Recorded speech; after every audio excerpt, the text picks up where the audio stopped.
Hey guys, welcome back to my YouTube channel. Also welcome to my first episode in my new series segment thing about body image. I wanted to take this video to talk to you about what I am doing and why I'm doing it. Basically, I am going to be making a series of videos talking to different people about their experiences and how they perceive their bodies and why. I'm very glad you asked.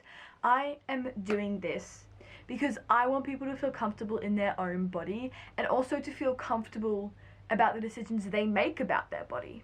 I'm also doing this because I didn't feel comfortable posting this photo on my Instagram when it was taken because you couldn't see my abs or there was no definition or anything, and that was really sad because I really liked this photo, but I didn't want to share it because I was ashamed of it. I was ashamed of it, and that's not fair, especially looking back at it now.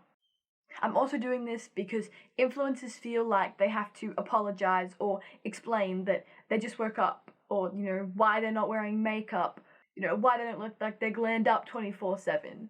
And that's kind of heartbreaking to watch because you don't have to be glammed up 24/7. That's not part of your job description. I mean, it is kind of, but that's what we're trying to fix. It's not fair, and it's not fair that you have to be. Obviously, if you want to, that's no problem, do whatever you want, but the fact that people are then like, oh my god, she's not wearing makeup, it's ridiculous. And what is also ridiculous is the amount of editing apps that will allow you to contour your body, take that waistline in, get rid of this acne, smooth out my face, make my lashes bigger, tan myself. The Instagram and Snapchat filters that do the exact same thing is insane. They're telling you, especially the Instagram one that changes your eye color and does all this stuff, and it's telling you, and especially young impressionable people, that this is what they should look like, this is what you have to aspire to be, and it's wrong. It's not reality. Everyone has some sort of scarring, whether that's acne or acne scarring or stretch marks or anything, and it's just getting rid of all of it, and it's just not okay. So now what's actually really good is that there are some companies like Dove, I've noticed, and Bonds more recently, who have started to get models of all shapes and sizes and ages and ethnicities. That's really cool. But again, most of the time, and I know they're models and it's kind of like they've said job description to be beautiful, but I'm not saying they're not gorgeous. They're gorgeous, but they don't show any imperfections. The acne scarring, or not even that, but stretch marks. It's like maybe they don't have any, and that's totally fine, but there's none with it, and it's again, a little bit, I don't know, it just seems a little bit unrealistic. I'm doing this because, just like most people, I look in the mirror and see things that I want to change. I don't love it for what it is. I want to change it, and I want to lose the weight that I have gained in the past year, which means I don't no longer fit in a bunch of my pants like I used to, which is really sad. I'm kind of doing this to expose society's views and the way that it's terrible.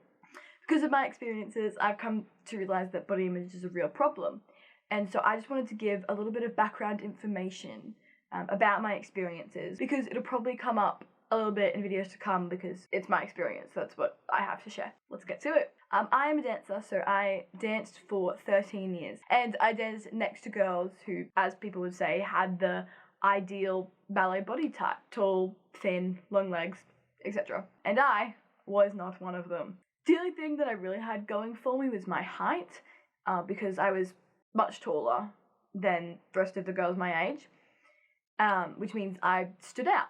Now, the bad thing about this is that I wasn't as good as a dancer as I kind of thought I was. So I kind of stood out in a bad way because not only was I tall, but I was also bad. So I just, kind of a sore point for me. But luckily, I didn't realize that then.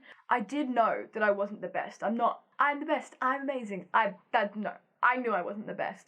I just didn't know that I was that bad. Don't worry. I did improve, so I was fortunate, however, that no one ever pointed out that my body type was different, or as my mum likes to call it, have puppy fat. Thanks, Mum. Just like I was aware that I wasn't the best dancer, I was also aware that I wasn't as small as the others. But because no one ever made a big deal about it, my parents, my dance teachers, or my friends, it was never a problem for me until high school and when I was exposed to social media. That really ruined my confidence because it exposed me to the pressures of the ideal body type. Looking back now, I realize how different I was, but I was an average child. Like, you look at this photo, which is me in one of our jazz costumes. I look normal, but then in this photo, which is a tap costume in the same year, I'm the exact same age in these photos. Completely different. So, I was an average child, and so were they. They just happened to be a lot smaller than I was. I just carried my baby fat with me. So, what do I hope to achieve? Very good question. Thanks, Brian. I'm going to try and get a better understanding of how body image affects everyone, differently and the same. People are always growing and learning, and seeing and hearing other people's views, stories has the ability to change our perceptions, including mine. I believe that people are allowed to change their mind. As long as they recognize that they have changed their mind and they can admit that, there's nothing wrong with it. That is my introduction to my body image series. This is kind of the reason I started YouTube, is for this particular segment thing. So I hope you guys enjoy it. Thank you so much for watching, and watch out for the next video. Alright, see you guys.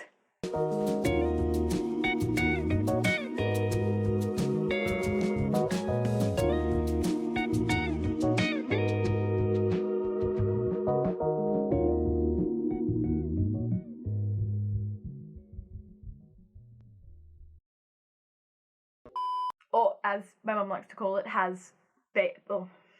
or as my